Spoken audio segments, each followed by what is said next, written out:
Football with friends is fun as hell. My name is Alex Dunlap here with Cody Carpentier on a big Final Takes Friday, a victory Friday here on Orange Bloods Live. So pumped to be here with you.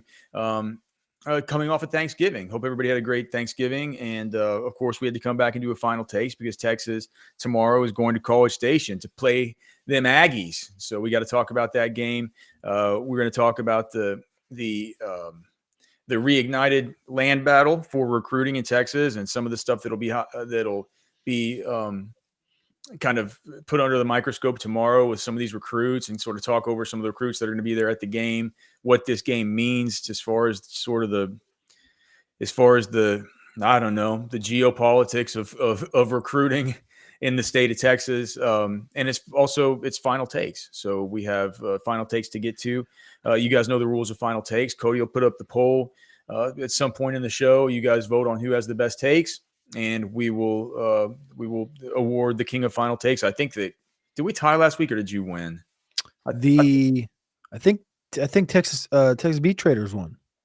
Texas Beef Traders won. You whenever you add on somebody, independent vote won. Quit adding on somebody besides me and you, because people always vote for the third party candidate. We've had, so I will say in fairness all year, I mean, because I put it up, so you'd barely ever see it if we get to putting it up on the screen or not, but I've been putting the chat as an option all year, and they get, generally, between like 5 and 15%, but people were big fans of Texas Beach Raiders last week. I guess they weren't big fans of us. So independent won for the first time all year. That's what you get for drinking too much mezcal and Miller Lite on the show.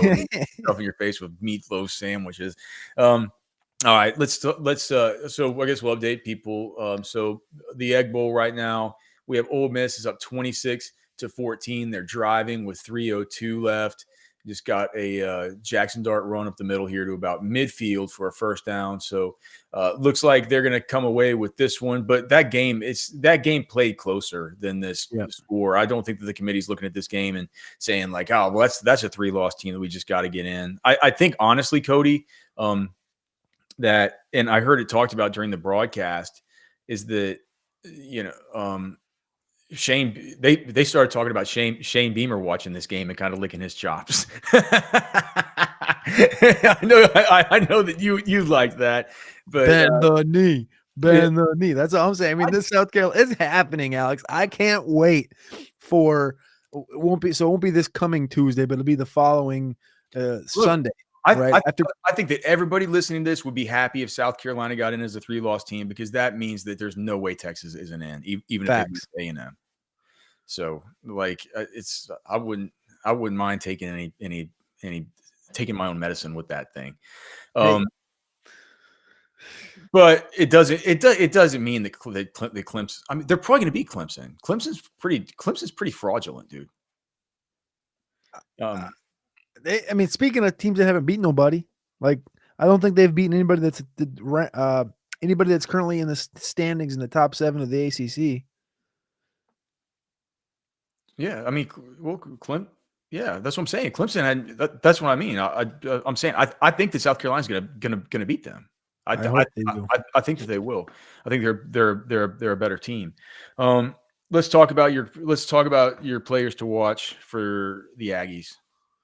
All right, so I got my column up a couple days, a couple hours, whatever it is, late, but it's up over there at Orange Bloods. Players to watch, you can go check it out. I wrote up about Shamar Stewart, Cassius Howell, and Nick Scorton, the three defensive linemen amongst like 5 guys you could talk about in the group. There's some interesting notes on there. Well, there's also some recognition given to the Texas side. If you do look at the segment that I call According to PFF, if you want to go read that up, there's a lot more Texas helium on the edge in the defensive line room and on the offensive line side that would on paper favor Texas mightily in those 2 rooms. One interesting note, Alex, in this one, according to PFF, among the 11 opponents that Texas has played this year, I have them graded out. I didn't grade them out. PFF has them graded out by everything, right? They have passing, pass blocking, receiving, run blocking, defenses, pass rush coverage, tackling, run defense, etc. I sort it by tackling. The best tackling teams on the year that Texas has played: Georgia, Oklahoma, Michigan, Arkansas. That's your top 4. Your bottom 4, UTSA, Vandy, Mississippi State, Andy, huh? and A&M. A&M is the 9th graded tackling team that Texas will have played all season long among 12. And their grade on PFF was a 58.3. UTSA is a 54, Vandy's a 56, Mississippi State's a 58 as well, and those Georgia Oklahoma teams are 81 as far as tackling. I thought that was kind of interesting. Well, I mean, look, their grades are cockamamie, and they don't ever, like I always say, it's Wizard of There's no Oz. theory behind it. Yeah, it's all Yeah, just like yeah. I just, it's like they're behind a curtain. You have to listen to them. What does it all mean? It doesn't matter. Simpleton, listen to us with our commands from on high.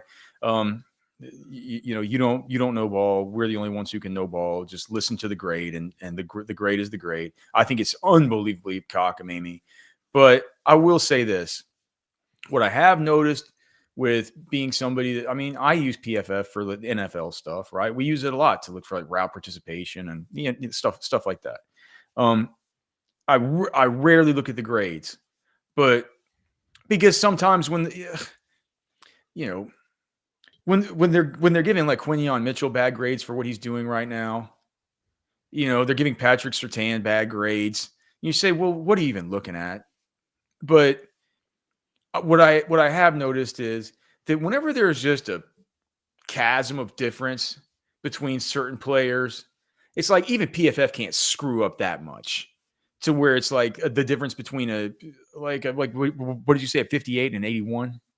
58 and 80. There was a 58, 58, 54 were the bottom three, and then 81, 81, and 80 were the top three. Yeah, I mean that's a big difference, right? Like that's a big difference to where it's like there kind of has to be some signal there. And you're saying that the Aggies are one of the worst tackling teams. Yeah, the 4 teams that are in the 50s is A&M, which is the 9th graded team amongst Texas opponents this year, followed by Mississippi State, Vandy, and then UTSA would be the worst. It's I kind of I guess I find it a little bit hard to believe that Vandy is graded so badly. I felt like they're a pretty sound tackling team. They talk so much about their leverage, and you know what I mean. Like I don't know. I didn't. I that wasn't something where I look back at that game and said, man, they were not fundamentally good as far as their tackling.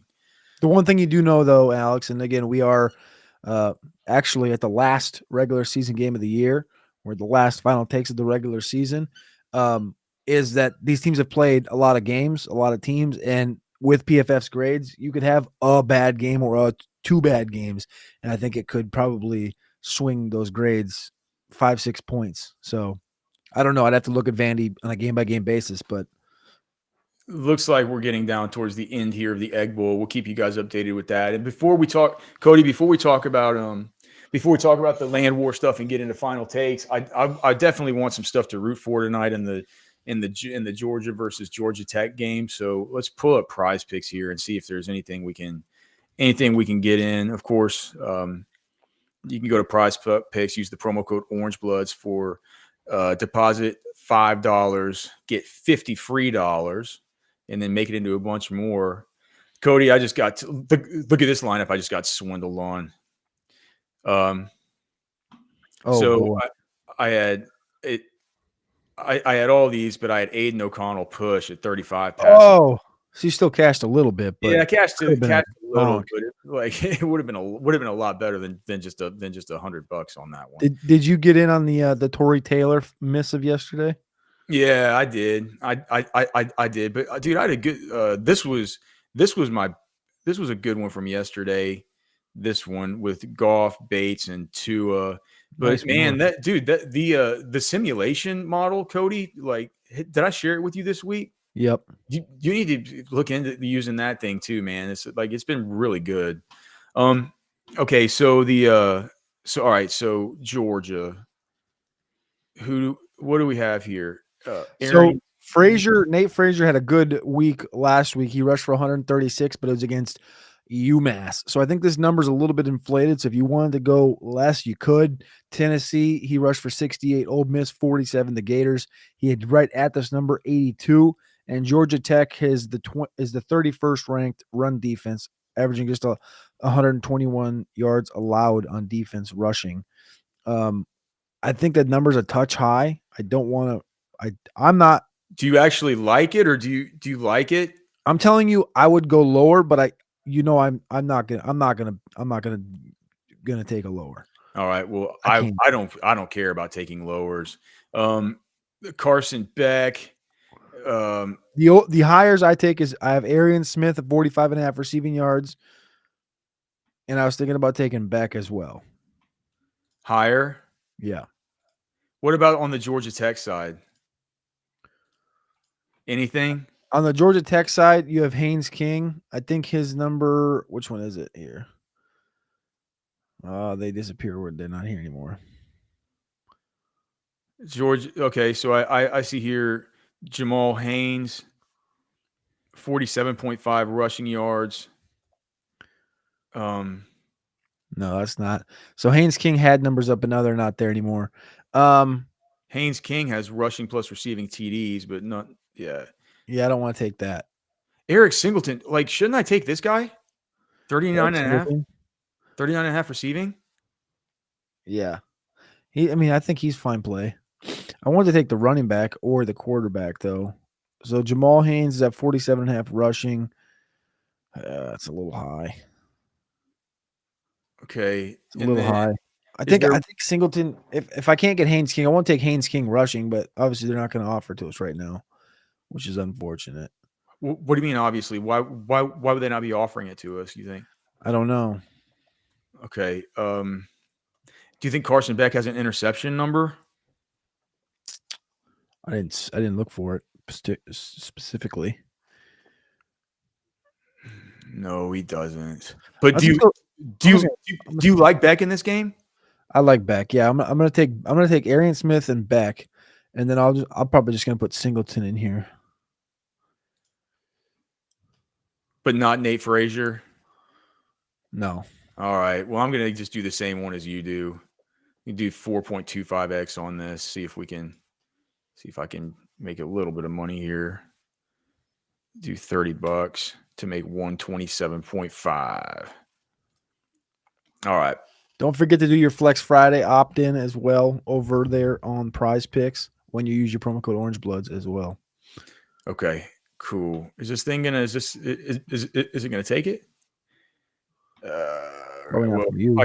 yeah, I could stop. I can stop sharing the screen anyway. All right, so let's talk about let's talk about what you're saying. So, what about recruiting at the game? The new land battle. The new land battle. The new land battle, the land battle of Texas. I'm sure there's probably a real land battle that happened at some point in between. You probably know.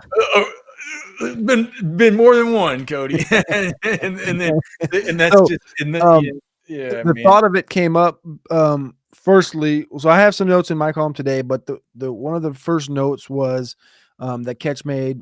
I thought some of his were interesting about Fasusi and the people he talked to, Jason about Fasusi and people he talked to, including Fasusi, as well as Catch kind of reiterating some of the thoughts that are surrounding the sense of power or strength that Texas has right now in recruiting, I guess is the way I'll phrase that.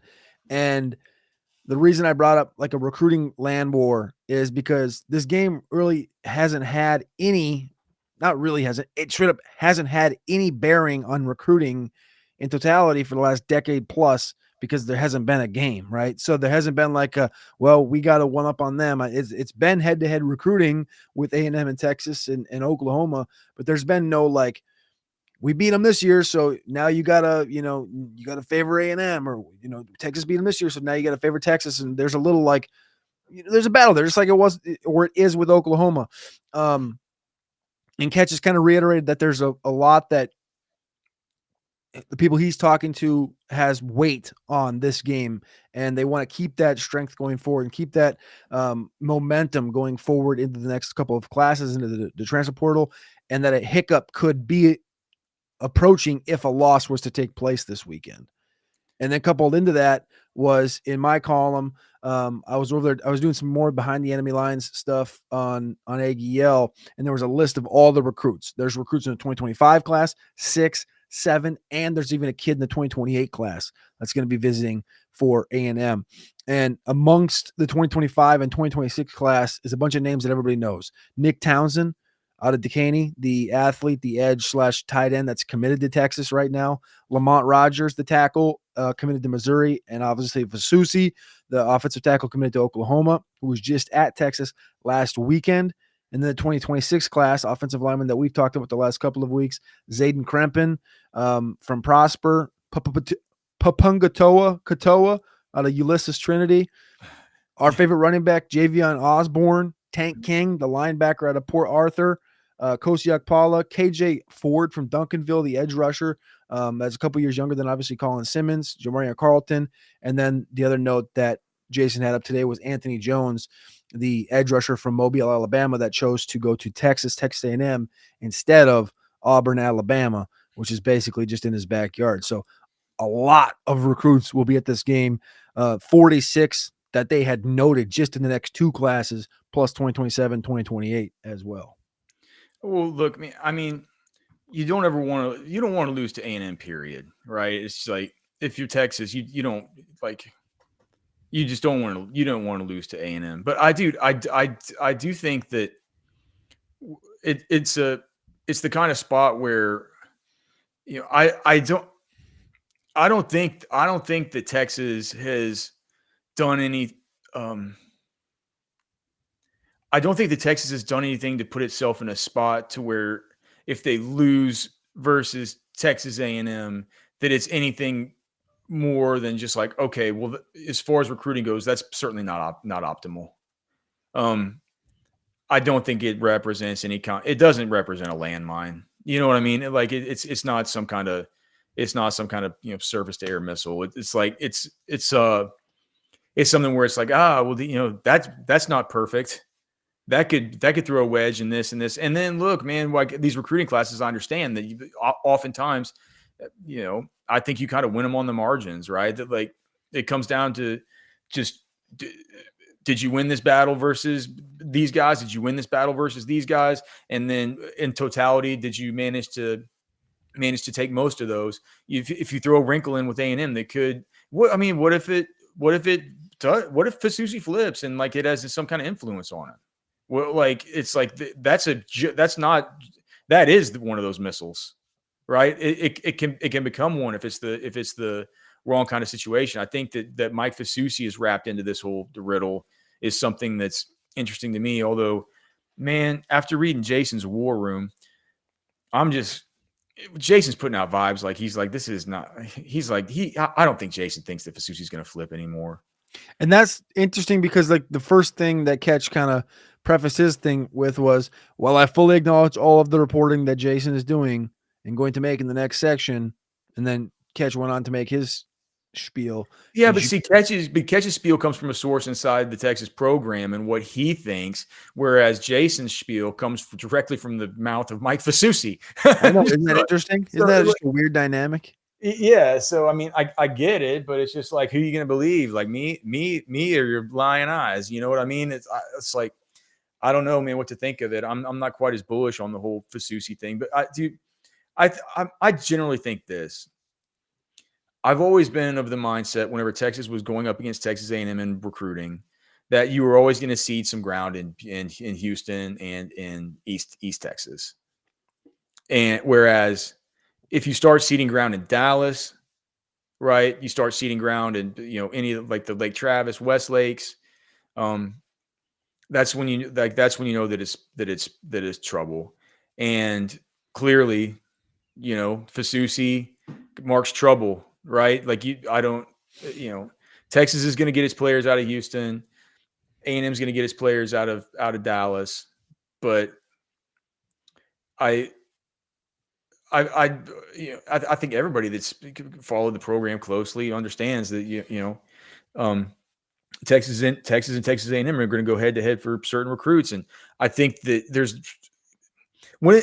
whenever Texas is winning football games, it has built-in advantages to where it's like some kids are just going to say, like, no, I want to go to Texas. I want to go live in Austin, right? Yeah. Like, I want to go be part of that campus. I want to, and there are some kids that would be like, I was having this conversation with my two brothers-in-law yesterday when I went by our my sister's and mom's, my sister's house. And, my brother-in-law was saying like he's a big Longhorn fan now because he ended up going to UT, but he wanted to go to Texas A&M, but Texas A&M didn't allow him into their business school, and he was like, well, and neither did Texas, and so he said like, all right, well, I want to major in business, so I'm going to go to UTSA, and then I'll just transfer in there to Texas or whatever. But he wanted to go to A&M because he grew up in a community. Don't yell at me in the chat because this town's nowhere near like it was then. But he grew up in Bernie, Texas, which back then Bernie, Cody is like a not suburb. It's more like exurban San Antonio, but west and kind of hill country, right? Um, and he grew up like on acreage, and his all of his neighbors had they did like the animal husbandry, and that they all had chickens and goats and cattle and stuff like that, right? That's kind of what he grew up doing, and he was just interested in going to Texas A&M. And I realized, with these top level football players, a lot of these dudes aren't going to Texas A&M because they're interested in becoming veterinarians or that like. But I'm telling you, man, a lot of these guys that come from maybe areas that are more exurban or just more kind of less densely populated suburban areas, sometimes they're not into the whole big city stuff. Do you know what I mean? And I think Texas with those guys, like those guys are going to be interested in A&M, and they're going to go to A&M, and their dad's always rooted for A&M, and that's just kind of the deal. But Texas has built-in advantages to just the city and this, it's a better academic school. Texas has more money. It's just it's a more iconic brand. So I don't think all is lost with any kind of loss at A&M, but I do believe it's like if it can throw a wrinkle in something in the margins of this recruiting class, especially if it's regarding Fasusi, I just clearly that that's an end result that's far worse than I think what most of the end results of this kind of thing are going to be moving forward. It just happens to be that's the circumstances this year. And what Tracy Jackson's saying in the chat, it's like I completely agree. I think his mom likes OU. The whole story about him telling Jason that whenever they were watching OU leaving the Texas game on the iPhone, and they turned on and they see him, whooping up on A&M, and the whole family goes nuts and stuff. You're just like, oh, dude. I mean, it doesn't sound great. Sandman in the chat is saying that he thinks Arch is going to play. Just see 013 says, is Arch playing? Sandman's like, yep, he's playing. Arch will play at some point. I'm not sure I agree with that. I mean, Arch has been listed as probable all week long. I know that I know that college injury reports clearly. I mean, Lane Kiffin has showed us this. College injury reports are cockamamie, and it's not like the NFL where the NFL is going to fine you if you list somebody as probable and then just don't play him. Probable means what is it? 95% chance or 90% chance of playing, something like that. I think probable is 90, or isn't it? And I think it's not. Oh, so you said Arch has been listed as probable. It was Quinn. Sorry, Quinn has been listed as probable. So yeah, I think it's going to be Quinn. And to be honest, it's probably a good discussion to have. I've heard takes from both sides of it. Like on one side, and here's the thing: I don't think anything about it's wrong, right? I think it's fair to say that I think you and I think Arch is more talented than Quinn Ewers, right? I'm not misquoting you there, right? Arch Manning more talented as a prospect than Quinn Ewers. No, I've said that's the unspoken fact of the Texas football community right now for the last 6 months. Okay, so I'm not misattributing that, but and I will say that I saw Texas A&M versus Auburn they got the ball thrown. The ball was over their heads all day long, and I think that Arch could flourish in that kind of spot. Maybe though, like in a vacuum. On the other side of the coin, it's like you really want to throw him in there in this game that's going to have the most kind of crowd impact and the biggest sort of environmental impact of any. Well, I mean, Quinn's been in those games, so it's kind of. I mean, The look, last time we saw him, it wasn't great though. I can see either side of the argument, and I honestly can see either side of the argument so well that I don't mind on Orange Blood seeing these guys call each other morons for having the other opinion. You know, people are really dug in on this. It's like some other things that we have in our society where it's like people are dug in, their minds aren't going to change, and the other side's idiots. Like it's like that's how people see this, and I I I honestly think I can see where both sides are coming from. Well, we're here for final takes. I got one that basically is this. Well, let So me I'll just before we do that, like, do we have a thing here oh yeah, dude, Orange Bloods is doing a 75% off sale right now, Black Friday. I don't know how long this is going to be going on, but if you guys aren't on Orange Bloods, go use that promo code Rivals24. You get 75% off an annual subscription. So I think that basically means an annual sub for like $25. Is that how much a subscription is, Cody? I think it is. I think you can go get it's like you can get Orange Bloods for $2 a month right now. Use the promo code Rivals24. It's available for a limited time. It's for new subscribers only. But you can go and you can take part in this, and you can go, you can call other people fools and morons for not agreeing with your takes about stuff. Rivals24 is the promo code. Make sure just go like if you guys aren't signed up for Orange Bloods and you watch these shows frequently, you really are missing out on like a super cool part of your life that you could have. It's like it's the content that it's all the content that you could ever want and so much more. And we only talk about it just a tiny tip of the iceberg here on these shows. So please make sure and go do that. Rivals 24. And then as long as we're talking about our great things, we need to also talk about Texas beef traders. Look, whenever you go to Texas Beef Traders, you're going to go in there. You're going to see Darren. You're going to see Shay. You're going to see Emerson, who's a super nice chick, and they're going to treat you like your family. They're going to ask you if you want to. Darren will straight up ask you if you just want a steak. He'd be like, "What is it going to cost me money or something?" And he'd be like, "No, man, it was kind of cut it up, let you try it." Like, it's a different kind of place, right there in Lakeway, right off of Loman's Crossing. Easy to get to, easy to find. You get 10% off whenever you go there. But look, guys, the steaks are delicious. You can get boxes. You can go in there. Our beef jerky, I think they just got it back in. So if you've been waiting on it to come, I think you're going to be getting that in the mail pretty soon. But you can get that there, the snack sticks, the Wagyu beef, the Angus beef, the Piedmontese beef. It's all so good. I say it's like going to a farmer's market there, just in a little beef shop. And it's just like, it's the place where everybody knows your name. Grass-fed, grass-finished, no shots, no antibiotics, no cockamamie steroids, none of this stuff, man. No vaccines, just good, pure beef. I'm eating some tonight. That's all I've eaten the last few days, except for on actual Thanksgiving. But Texas Beef Traders, texasbeeftraders.com. Go check them out right there in Lakeway. Make sure and get your 10% off. It's going to be as cheap or cheaper than the grocery store. Treat yourself to some good beef, for goodness sake. Texas Beef Traders. And do you know what, Cody? I was talking all kinds of smack about turkey and just traditional Thanksgiving food. You were too. But I'll tell you this, man. My neighbor Mo yesterday, he knew that I was home, and he brought me over. So he deep fried a turkey. Have you had this? You're on mute. I have not. Dude, like I was like, he kind of gave it to me. I'm like, oh, thanks, dude. Whatever. I was glad. And I had some other food I was gonna eat at night, but I ate some of that stuff for lunch. That deep fried turkey is legit, man. Like it's really good. You ought to like. Was it juicy? Yeah, I don't know what. I think when you fry it, it's like because even the white part that's always so bad. It's like it's like juicy and good.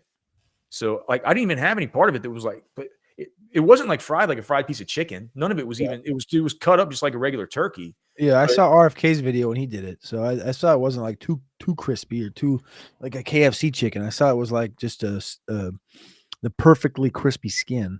it's really, dude. It's really good.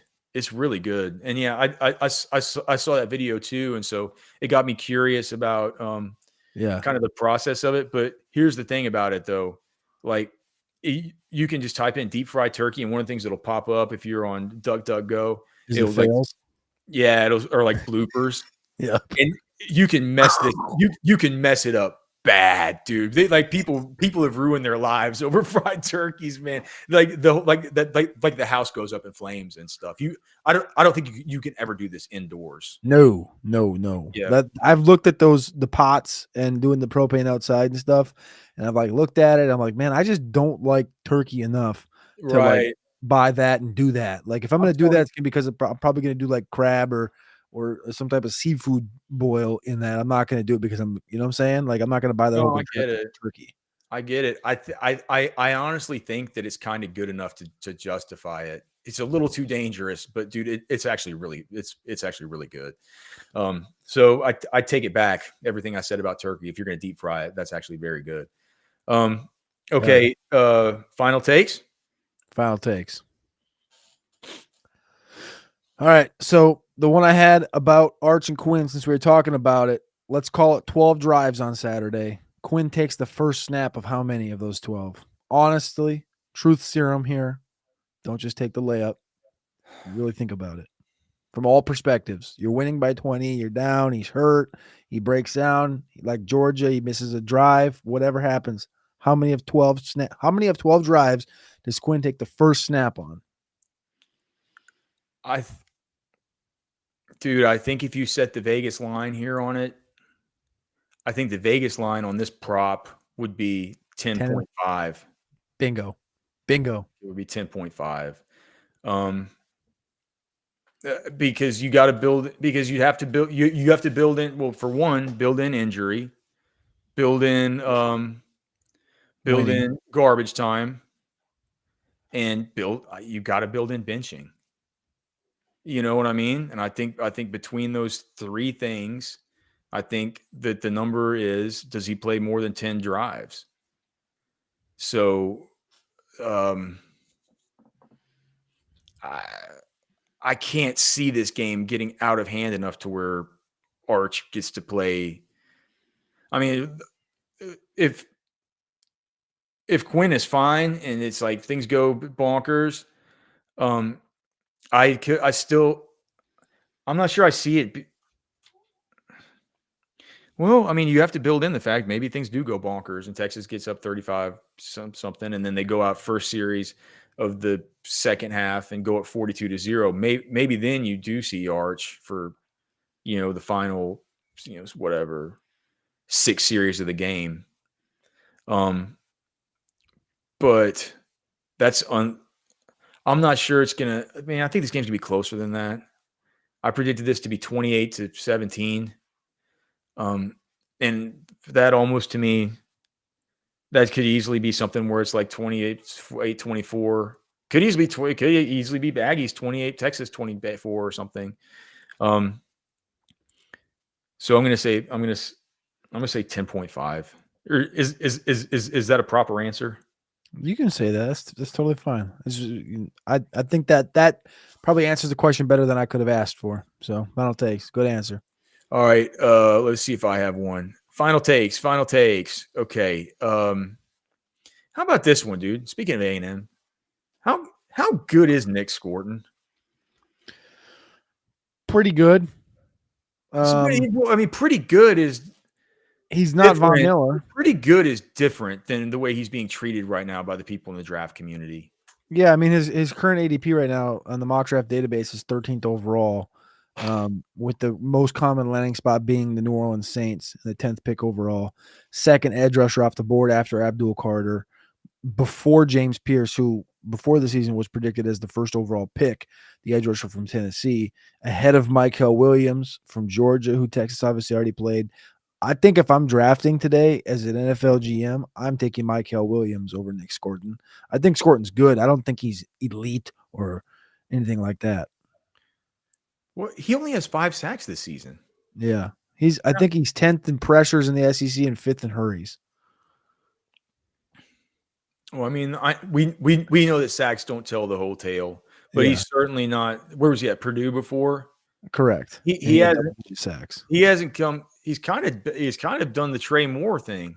Well, so it's interesting because the Trey Moore of that team is Cassius Howell, who came from Bowling Green. Cassius Howell led Bowling Green and led the MAC in sacks last year. So he was supposed to be your Trey Moore type, and then Nick Scorton was supposed to be the guy that came in from the Big Ten and just supposed to be able to be dominant, right? He's been fine, but Cassius Howell has the higher pass rush grade from PFF. I noted that in my column as well, and he has 25 total pressures. Scorton has 33. Cassius has 3 sacks. Scorton has 4. Cassius has 17 hurries. Scorton has 27. Do you So th- they're not do that you have, far apart. do you have PFF pulled up right now? No, I just have the screenshots inside my column. Can you easily navigate on PFF to their alignment data and see which side of the defense both those guys are? They're both playing both. They play both a lot. I feel like Scorton plays more on the right or more on the offense's right. He might. I can pull it up. It'll take me a minute, but I specifically looked at this morning, and they're like pretty. They're pretty split. It's pretty even. Okay. Yeah. So if you predict, you don't have to look it up. It's fine. I was kind of just watching him, and I went back and watched some of the Purdue stuff. Right. I don't know, man. Like what is? I'm curious. Like have you? I know you haven't done your eval on him. You'll eventually get to that, right? It's like it's not the time of year to be doing that for us. We have other obligations, but at least with some of these guys, I can look at them and I can tell you what their superpower is. I'm not sure. Like I can look at Mason Graham and tell you his superpower, right? I can't with a passing review of his game. Do you understand what I'm saying? Yeah. Like does Scorton seem particularly twitched up to you, or have particularly great bend, or like is there anything that looks good to you besides just being what 6'4", 280? I mean. No, I mean he's got the prototypical edge size. They say he's freakishly athletic. I don't think he was in the, the Bruce Feldman column this year. So I don't have any like verified numbers or anything on him, but the alignment thing was 196 at left end and 161 at right. And those are technically listed as outside linebacker positions with another 50 each coming from Rio and Leo. It's pretty split down the middle. Okay. But technically more on the offense's right. Correct. Fine. That's a good thing to note for your final takes vote that I was right about that. Super chat from Esro. Thank you so much, brother, for the super chat. Thanks to everybody here in the Specs chat line. Creeping up over 600 people in here between X and YouTube, which is up quite a few for Friday night of Thanksgiving, man. So thank you guys so much. And also for anybody who's watching this pregame on game day, thank you guys for being here. Such a core component of our audience, helping the show to really, really grow. So thank you guys. If you could please remember to like the show, subscribe to the channel. I keep forgetting to say that. Okay, super chat, SRone45. My anxiety about this game centers around obviously Quinn's health, and even when healthy, his inability to take advantage of A&M's weakness to the deep ball, plus the inconsistent run game. Well, I mean, you've got Esron. You're part of the hyper informed, man. Like you're always here in the chat. You listen to these shows. You read what we do. I mean, I can't say that I disagree with hardly anything that SRone45 said there. How can Quinn just get back to that Alabama game? Or even the Michigan game. I would take the Michigan game. Sure. Confidence. I think I would never be one to question the coach in any facet, especially a guy like Sark that I respect and love how he calls games and stuff. But I do think to a certain extent with a guy like Quinn, it seems like from the outside looking in, again, seems like that the confidence could be built if some of the downfield throws or called in better situations for him, maybe. And if he could hit on one of those, it just feels like everything else would be easy for him. And sometimes it feels like those downfield ones are just rushed in situations that maybe the offense or Sark want to put those deep shots in rather than maybe a situation that Quinn could excel in. Does that make sense?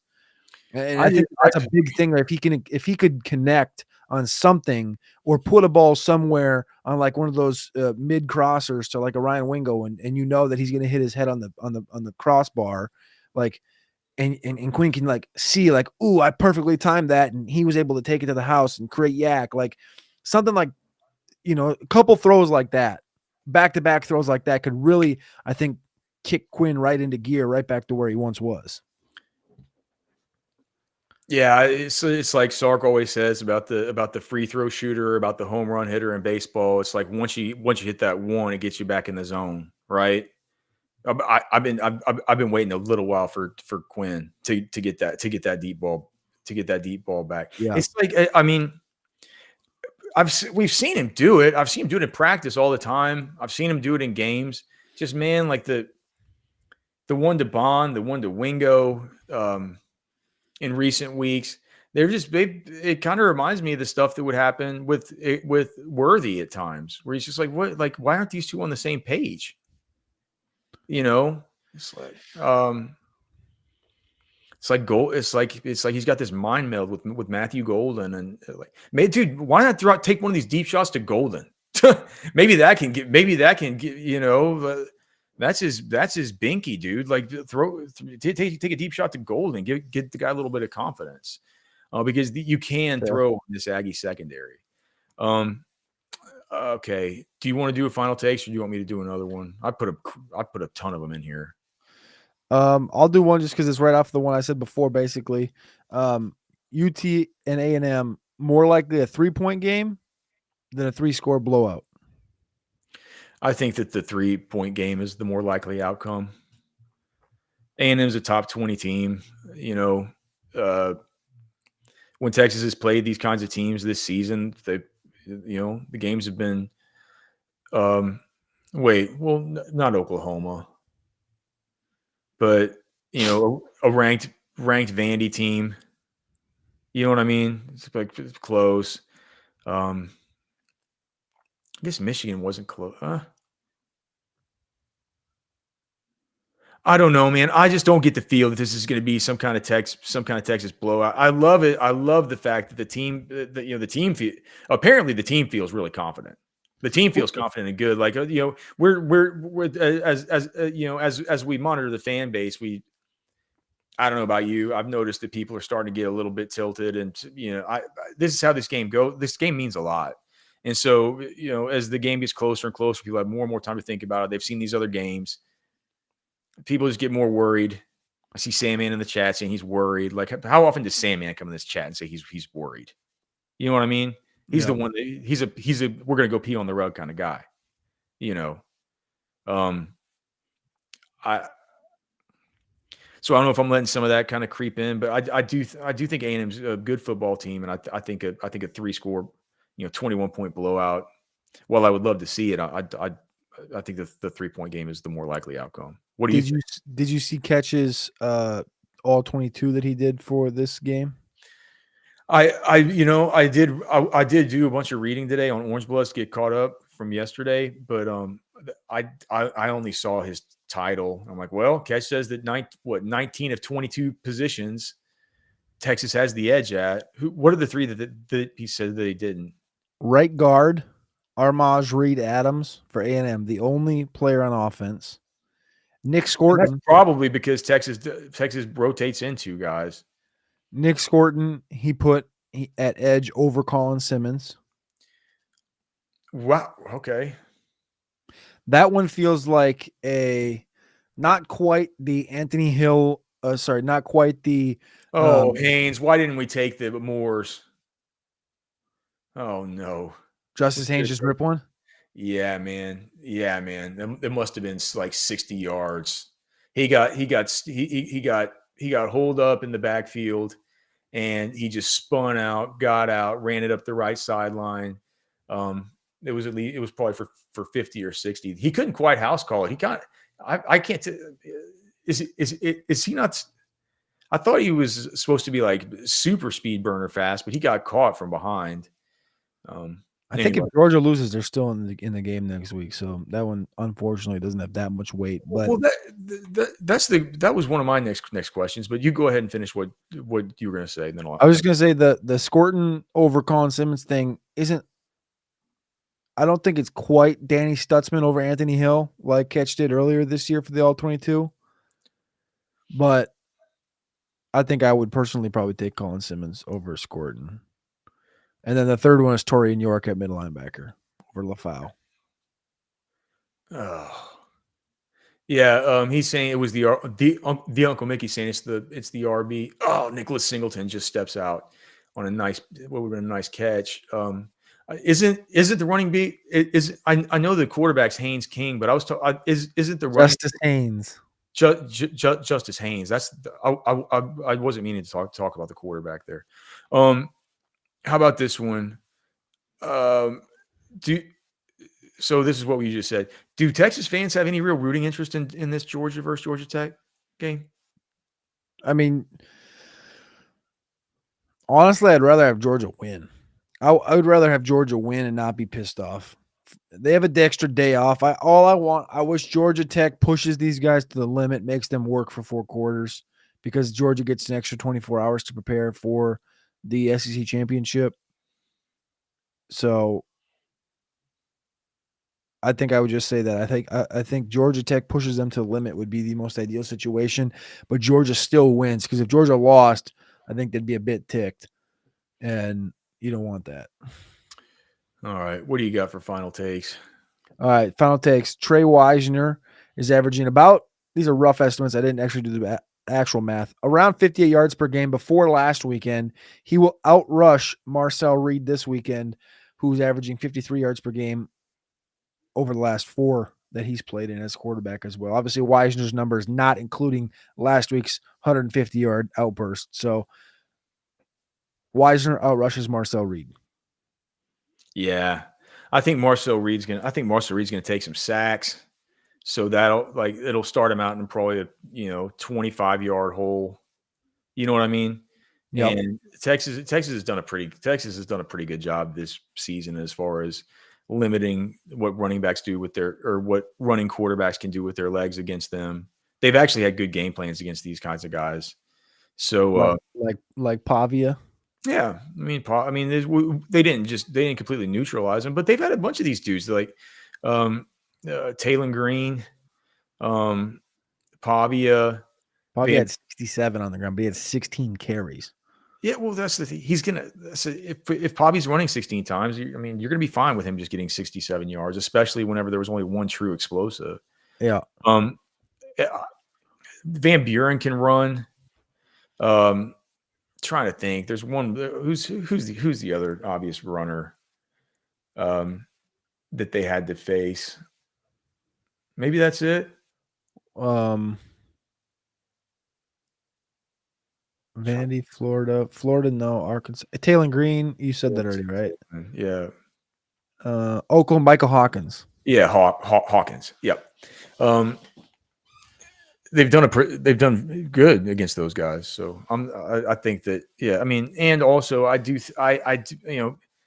dude. I mean, Jaden Blue, he's gonna need to have a big game, but it's like I don't need to tell you what it is, and they're gonna trust Wisner more to start this game out, and I think the game script will be. I think that Wisner's going to get a bunch of carries, and he'll outrush a dude that's not game planned into the game to have all these carries. All right, let's see here.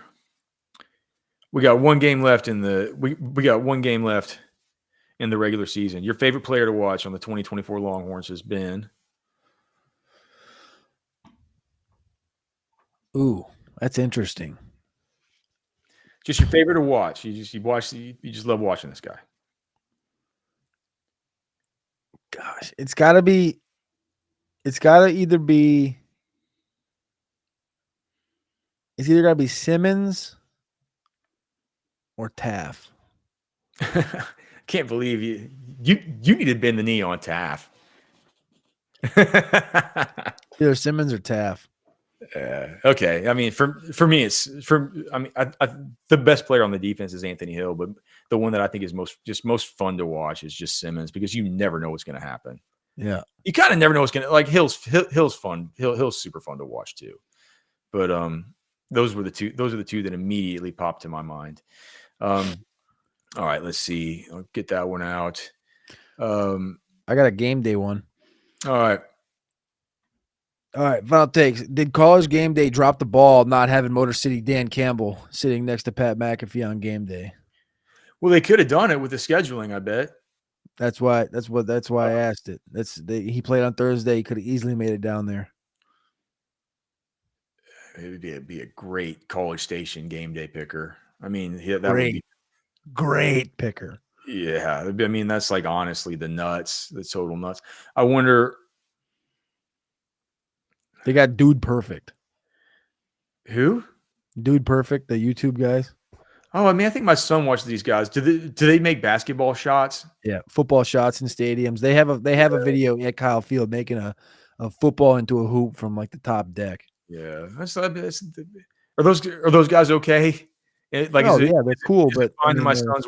They're not cockamamie or they're trying to influence him or anything. They're just kind of no. They're good dudes. They're just not Okay. Dan Campbell. Yeah. I mean, yeah. I mean, Dan Campbell would have been great. What about why couldn't they got Johnny Football? I mean, I think has he done it before? He has to have done it before. What a great celebrity guest picker. I feel like he did. Manziel would have been. But yeah, Dan Campbell with how the Lions are running stuff right now. And dude, he's a man's man. He's an alpha like McAfee. I'd love to see him up there with Manziel did it week 1. Did he? Against Notre Dame. Yeah. Okay. Let's see. Oh, here's another thing. So it's another one about the regular season. It's about to be over. The best quarterback in the SEC this year has been who? It's hard. Well, in stints, Nussmeier was pretty cool. Milroe. A lot of the shine off of Milroe. Milroe almost made it through. Yeah. Probably, and I think this is like why I've talked about South Carolina so much. It's not because I live here at all. It's literally just because of like it's a good football team with the disgusting. You're gonna say Lenoris? Lenoris Sellers, maybe like probably not the best, but when he's at his best, he's the best. What about Lagway? That's also true, but Legway doesn't quite have the rushing that Lenoris does. And Lenoris had like a 350-yard game last week. Like, and I think back to that LSU game and how they were up 17-0 with him when he was wearing the gogs, and then he got hurt, and then they lost that game. And I just think, like, man, when he was at his best this year throughout the entire season, he was like, when he's at his best, he was maybe the best of the year. Not from like a draft perspective, just from like a ball playing perspective. I think when Sellers was at his best, he was the best. Orange Sounds nuts. Orange Bloods is the best. Black Friday sale today, 75% off. Remember, use the promo code RIVALS24 to be able to get that done. Dude, give yourself the gift of Orange Bloods.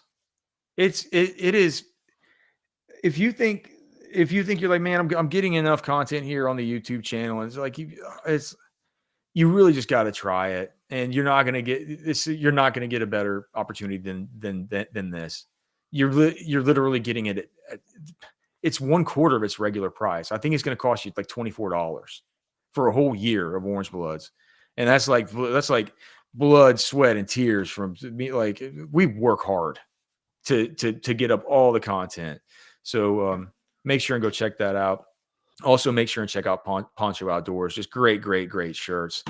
Love them. Wore some poncho clothes to Thanksgiving yesterday. My brothers-in-law were asking me all about not one of my brother-in-laws that I hunt with is always seeing me wear poncho out at the deer lease, but my other brother-in-law that doesn't hunt was saying like, dude, that's a cool shirt. I'm like, yeah, man, they sponsor our show. He was like wanting to feel on it and stuff like that. These are just really, really good, incredible shirts. Make sure and go check them out. They are Longhorn alums. Dyed in the wool Texas fans. And as you can see, Colt right there, man, looks like he's got some bend in that rod, dude. He's got a smile on his face of a guy that's got a fish on, wearing a comfortable poncho shirt. Great for the cold, great for the heat. Poncho Outdoors. Go check them out. Lifetime warranty on everything that they sell. All right. Any more final takes? Do you want me to? This is the easy one. Last one. Most likely upset. You can ignore the last part. Vandy is 11.5-point dog against Tennessee. Auburn 11.5-point dog at Bama, or A&M 5.5-point dog against Texas. Who's the most likely outright winner? Oh, Vandy. Yeah, never doubt Pavia. Yeah, man. That was the one for me. It was the easiest on the Football with Friends pick 'em. We need to decide what the winner's going to get on that thing. I mean, we're down to the final week, right? Who's in first place? Bro, I might win this thing. I've climbed from 27th place to up to third. So Oh, first dude. place right now is Neil McGuire, 84 points. Teespring 79. Me, Fat Boy, and Fidos have 78 points, tied for third. You are in eighth with 75. Well, I'm creeping back up. We'll see if I can have a big final week. I wish I would have looked at that. I might have done some, some some of the contrarian picks. You can still edit your picks if the game hasn't started. Yeah, I might have to go through and do that. Do I have any one more final take? Let me just ask you this, dude. Let me just ask you this. I was just thinking about this after today. Kansas City can't go on to win a Super Bowl if they keep playing these super tight games, even against terrible teams like the Raiders and the Panthers. They can, but I'm not sure they will. And I kind of pray that we get not Kansas City in the AFC Championship. I love Kansas City. I love Mahomes, but I'm getting I'm getting just a little bit sick of the nail biting wins. I think they showed on the screen today it was like 24 consecutive one-score games that they've won or something like this. Maybe it was 12. I don't remember. I think it was 24. But I would love to see Baltimore, Pittsburgh, or Baltimore, Buffalo in the conference championship. We're gonna get the Chiefs versus the Lions, and that's just the way it's gonna be. Yep, NFL wants it. All right. Well, now you can email us. fwfemails@gmail.com. Let's see. Oh, dude, we got a cool. Let me just throw this thing up real quick. Cody, let me see if I can do this. Download this thing. It was from Texas Beef Traders. I'm not going to say these people's names because they didn't say it was okay to do that, but they sent in this picture that we took at Texas Beef Traders. So shout out to you guys. We always want to make sure to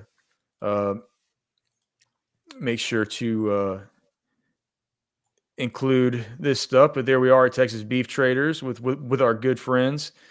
Thanks to them for coming out, and thanks for emailing us and always watching the show, man. We can't tell you how much we appreciate, guys. All you guys who always keep on coming back to watch the show. For everybody's in the chat, thank you so much. Everyone that will be watching this coming into the game tomorrow, we can't tell you how much we appreciate it. We're going to be here back next week regardless of what happens. Think Texas is going to be in the CFP regardless of what happens.